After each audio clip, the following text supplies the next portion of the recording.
Welcome back to the channel. Today we're going to learn how to do a magic ring or magic circle and working in the round.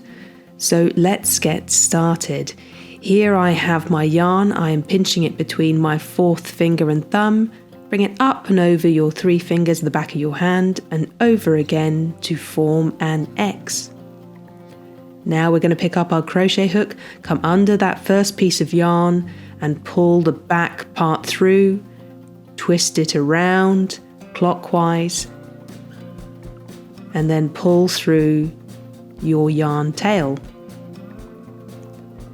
And essentially what you've made here is a chain onto a ring. You can tighten your ring by pulling on your short yarn tail or undo it by pulling on the long tail. Let's start again.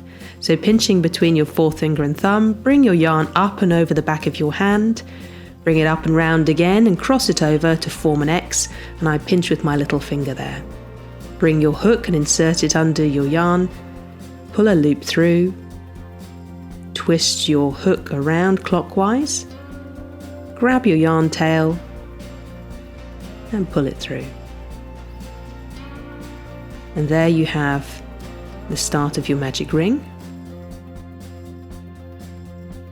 Okay, let's start making some stitches into our magic ring. So I like to take the long yarn tail and I hold it by wrapping it around my little finger and then bringing it up over the top of my hand, pinching my work between my third finger and my thumb.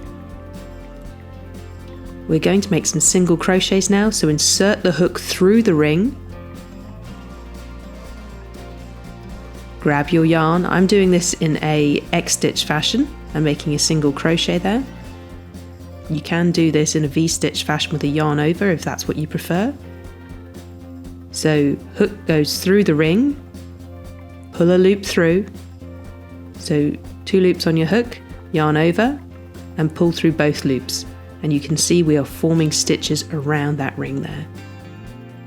The magic ring or magic circle is an essential skill for amigurumi, and a lot of patterns will start off this way.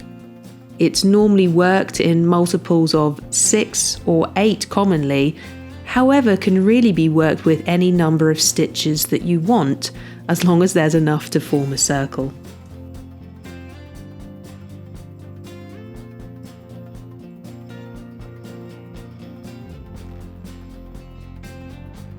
So we're just making our final stitch now. It's our 6th stitch into our magic ring. Next thing is we're going to have to tighten up the ring. So this can be done by pulling on the short end. When you're starting off, you can always put your loop onto a stitch marker if you're worried. I do this with my hook still in place. And we snug that down nice and tight. And that is the start of a magic ring. Next we will continue on to work in the round. So here is our magic ring with our 6 single crochet within. To keep going and work continuously in the round, all we're going to do is insert our hook into the first stitch that we made for our magic ring. Now I'm going to make an increased single crochet into this stitch. So I've just made my first single crochet. I'm going back into that very same stitch again. And I'm going to make another single crochet. The first rounds of amigurumi are usually increase rounds. And actually we're going to make increased stitches in each of those 6 stitches that we made in our magic ring.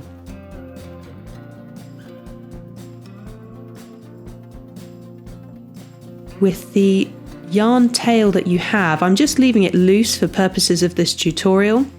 Your magic ring can start to become loose again. To tighten it up, you just need to pull that short tail again.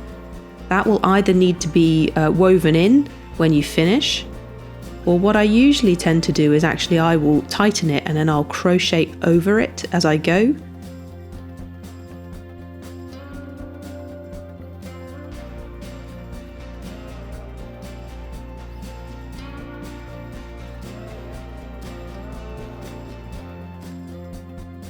So you can see this is working around in almost a spiral. So this isn't completely circular, it is spiral, and your stitches will be slightly slanted in crochet, unlike knitting where your stitches are sort of perfectly lined up on top of each other. I'm working this in a continuous round. So some patterns might ask you to work in joined rounds, in which case at the end of your round you end up slip stitching back into the first stitch of the round and then chaining 1 to continue on, or chaining 2, whatever the pattern asks for. But for most amigurumi we continue to work in this spiral round or continuous rounds.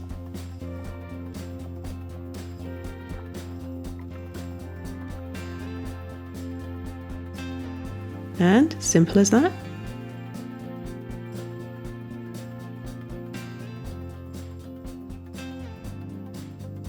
So, working in the round, what can we create with this? Really, anything you want. It's great for forming 3D structures, and you can make anything as super simple as this little cake here. This is the little princess tartar. It's a free pattern of mine, and this is worked in the round. I'll leave a link to this free pattern in the description below. I hope you enjoyed this tutorial. Please click the subscribe button for more.